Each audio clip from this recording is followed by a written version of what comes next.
Kembali lagi ke Selagi Bisa Podcast, sebuah podcast yang dibuat oleh seorang penyintas kanker lidah, yaitu gue sendiri, Hari Hartanto.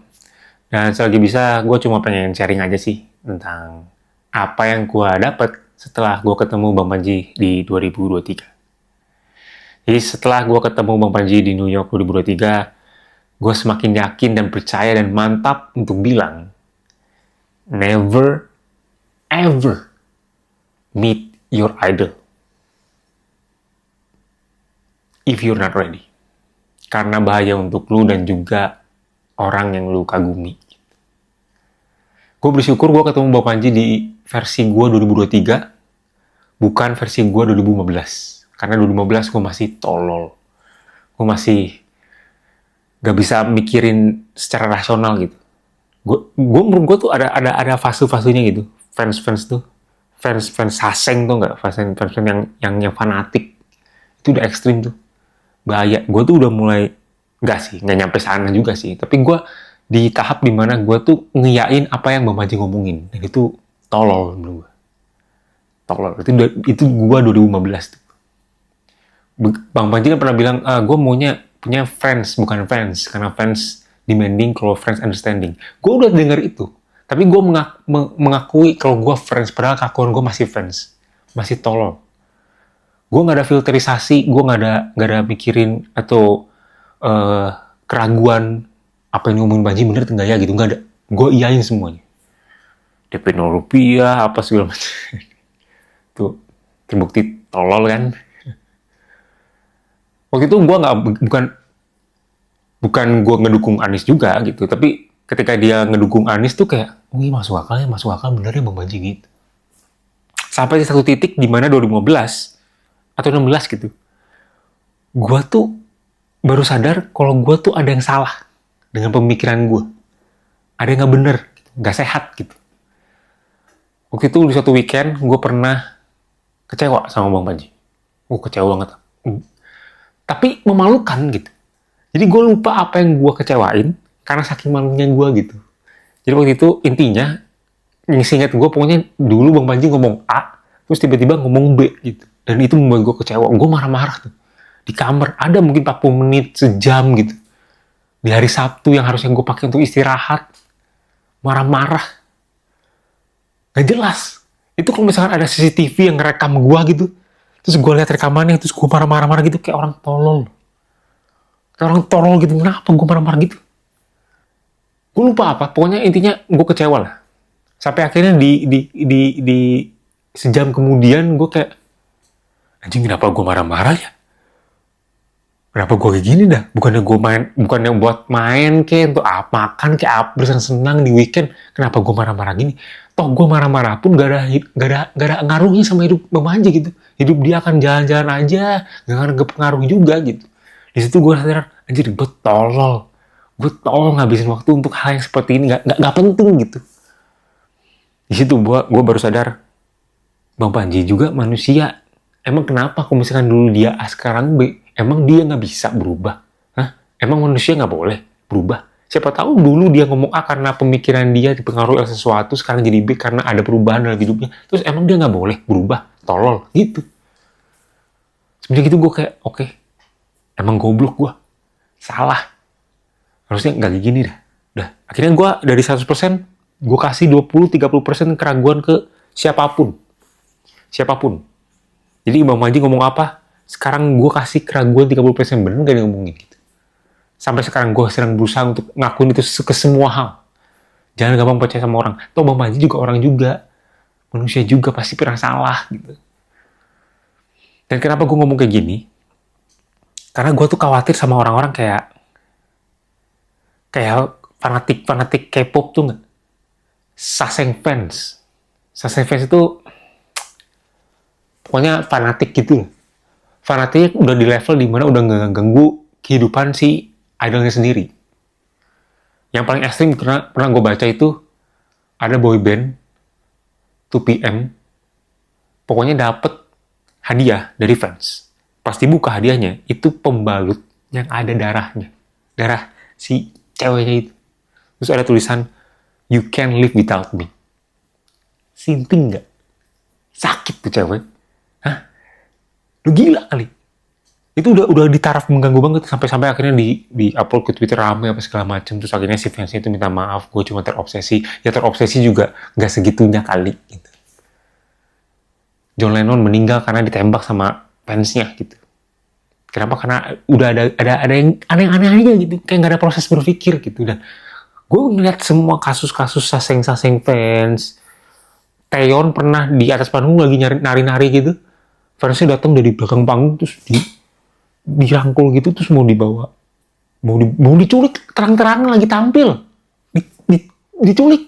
Nggak tahu gimana caranya si fans itu bisa nyampe ke panggung terus bisa mau dibawa Taeyeon. Akhirnya dibawa ke security, nggak tahu dah. Pokoknya itu sinting. Makanya gue ngerasa, anjing gue nggak mau kayak gitu. Makanya ketika gue di 2023 ketemu Bang Panji, gue tuh kayak bersyukur ternyata gue nggak senorak itu, nggak se-ekstrim itu, nggak sedelusional itu. Karena kalau kalian nonton nih, kan setelah gue open mic ikutin Bang Panji kan, jadi Senin sampai Jumat tuh gue open mic kan. Terus di akhir hari kelima tuh ya bikin konten lah sama Bang Panji. Jadi waktu itu Bang Panji juga bikin buku namanya Pecahan NYC. Gue juga udah baca sebelum ke New York. Terus akhirnya gue nyampe ke sana. Intinya buku Pecahan NYC itu tentang ya perjalanan Bang Panji di New York lah gitu. Tentang oh ya open mic di sini tuh kayak gini gitu. Jadi gue pengen baca dulu, baru gue pengen praktekin. Makanya gue ada konten namanya Mencicipi Pecahan NYC. Jadi gue baca, gue cobain bener nggak apa yang dikatain sama buku. Itu baru rilis tuh bukunya tuh, pas gue ke New York. Di akhir hari Jumatnya, gue ditanya, Har, jadi lu kan udah open mic nih, beberapa comedy club. Lu setelah baca bukunya dan ngelakuin itu semua, kira-kira lu mau nggak pindah ke New York? Bang Panji ngomong gitu. Nah, di video yang ini nih. Terus gue jawab, gue sih kalau ada duitnya ya ayo gitu. Tapi kalau misalkan nggak di New York juga nggak apa-apa. Gitu. Nah, itu tuh versi gue 2023. Kalau versi gue 2015, jawabannya pasti, iya bang, saya akan pindah ke New York. Saya akan pindah ke New York, semua jual aset orang tua saya, rumahnya saya jual, ginjal saya jual, biar saya bisa di New York bareng lu bang. Oke, itu berlebihan, tapi lu tau lah maksudnya. Jadi 2015 gua atau 2013 gua pasti jawabannya adalah tujuannya untuk menyenangkan hati Bang Panji. Yakin gua. Jawaban gua nggak akan senormal itu.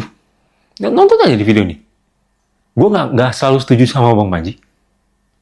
Di sini di video ini gua tuh kayak bangga banget gitu, kayak Cirar, lu nggak norak gitu. Lu kayak manusia ngomong sama manusia gitu. Dan gue ngerasa anjing, untung gue gak norak. Karena ini kan ditonton juga sama yang lain kan. Terutama sama Bang Panji gitu. Kan ini tujuannya tidak lain dan tidak bukan untuk mempromosikan buku dong. Pecahan NYC, bukunya dari Bang Panji. Kalau gue sangat bisa tuh nge-fakein jawaban gue biar laku. Bukunya bagus banget guys, harus dibaca, beli guys. Gitu. Bisa aja kan. Tapi gue memilih untuk ya udah gue baca apa yang gue baca, gue kasih tahu, gue rasain apa yang gue baca. Gue bilang di awal bacanya tuh sebenarnya di awal ada berat karena ada sejarahnya, tapi ke belakangnya udah mulai enak karena bahasa tulisannya tuh udah bahasa ngobrol gitu. Kan itu tulisannya ditulis oleh dua penulis kan gitu. Satu lagi Bang Panji gitu. Satu Indra Caya, satu lagi Bang Panji. Ya udah, gue ngomongin apa yang gue ingin ngomongin aja. Karena gue tahu gue tuh manusia juga gitu. Dan Bang Panji juga manusia juga. Dan gue yakin setelah gue ngomong kayak gitu, kayak gue nggak harus New York sih bang. Gue mah kalau misalnya Kanada juga gue hayu-hayu aja. Gitu. Terus akhirnya obrolannya nambah. Terus Bang Panji bilang, oh iya benar-benar. Di sini juga kan New York kan kota termahal. Nah, ada tuh kota-kota kayak LA, kayak San Francisco, ada open mic juga, ada Chicago juga, ada stand up-nya juga, tapi nggak akan semahal New York gitu. Jadi kalau misalnya lu mau juga bisa ke sana gitu. Akhirnya ngobrolnya ngembang gitu. Nggak stuck di buku-buku doang gitu. Pokoknya gue seneng di video ini, gue kayak ya orang ngobrol sama orang gitu. Nggak cuma pengen ngejilat semua supaya Bang Panji seneng-seneng gitu, enggak. Nah, gue, yes, gak malu-maluin. Dengan ini juga, gue belajar bahwa dibutuhkan kedewasaan untuk menghadapi idola lu. Gitu. Perlu kedewasaan ketika lu menghadapi idola lu, karena waktu itu kan, ini kan lagi di jalan di taman nih. Ini video ini kan lagi di jalan taman.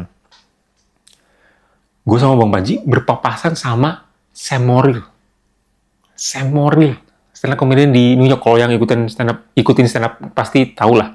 Sam Morril udah pernah di Comedy Central apa segala macam. Lagi jalan nih, Bang Panji juga notice, oh Sam Morril nih. Terus dia cuman love your work, udah lewat. Sam Morril cuma, oh thank you, udah.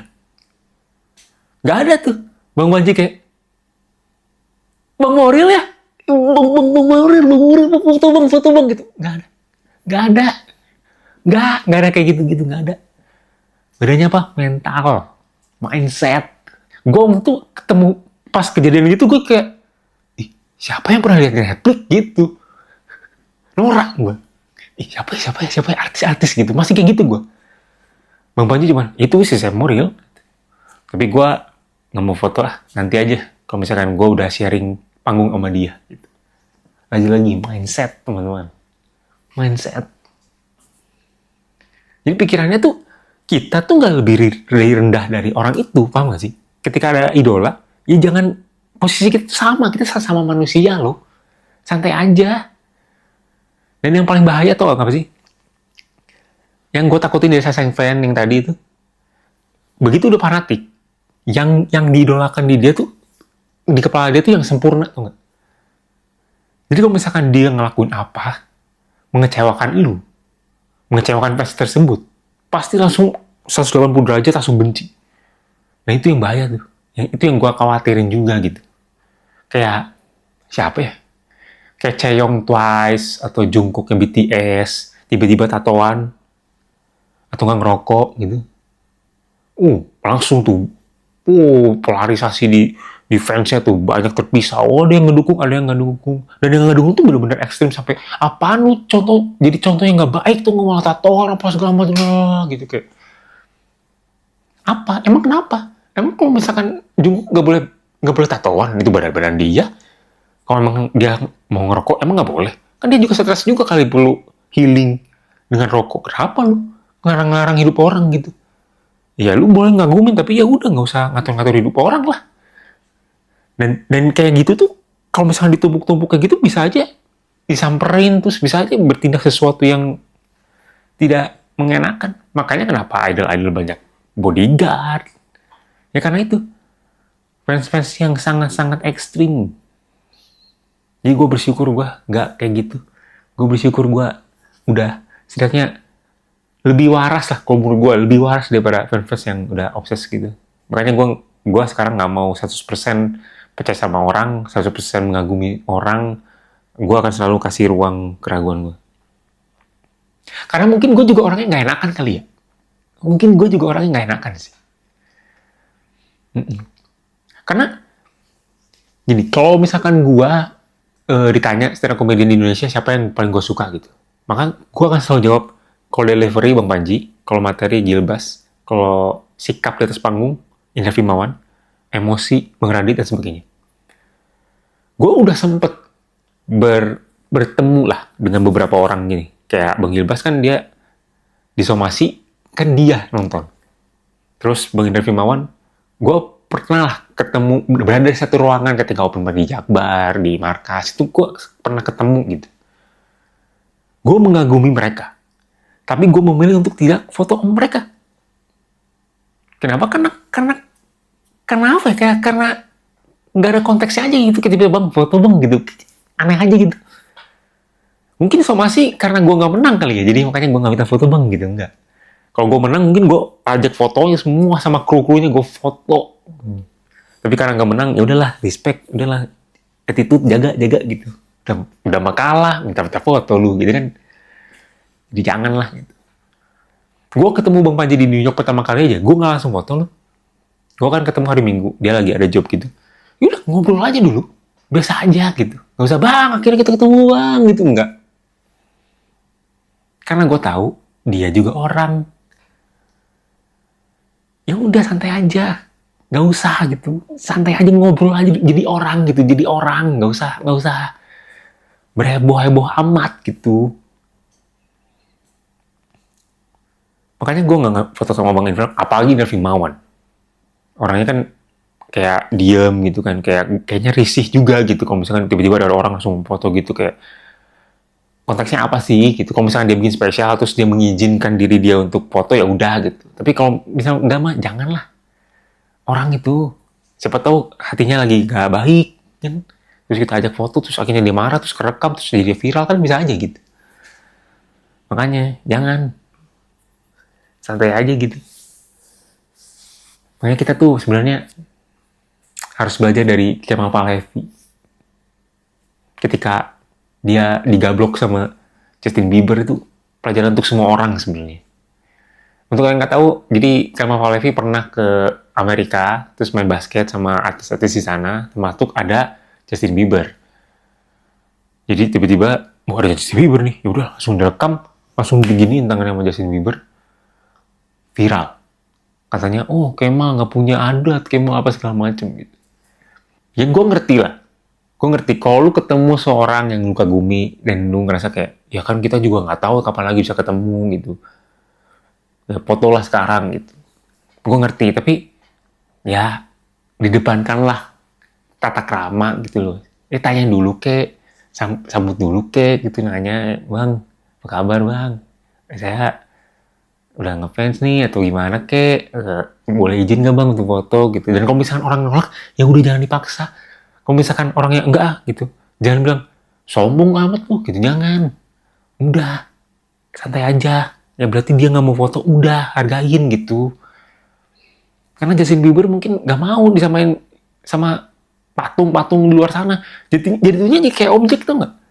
Kayak lu datang ke mana? Ke Tokyo bisa ke Shibuya. Di Shibuya tuh ada patung anjing tuh namanya Hachiko. Gue pernah ke sana, ngantrinya panjang. Ya Hachiko terkenal lah, anjing Jepang gitu. Yang ngantri panjang. Udah kayak objek wisata gitu. Mungkin Justin Bieber juga pernah ke sana tuh, ke Shibuya. Terus ngeliat patung anjingnya kayak, hah, kok nggak ada bedanya sama gue ya gitu, kayak relate gitu. Makanya jangan-jangan Justin Bieber marah karena nggak mau disamain sama anjing emang. Itu. Makanya jangan ke Shibuya, teman-teman. Kenapa ke sana? Tapi lu paham lah maksud gue gitu. Jadi treat mereka tuh, anggap mereka sebagai manusia gitu loh. Biar sama-sama enak, sama-sama peduli gitu. Jadi ngobrolnya pun setara gitu. Jangan kita berasa di bawah, jangan berasa kita di atas sehingga dia dianggap sebagai sebuah objek gitu. Santai aja gitu kayak manusia sama manusia. Udah sih, itu aja sih. Gak tahu ini penting atau enggak ya videonya ya. Tapi itu aja. Jadi gue terima kasih sudah mendengarkan sampai detik ini. Sampai ketemu di Selagi Bisa podcast berikutnya. Semoga.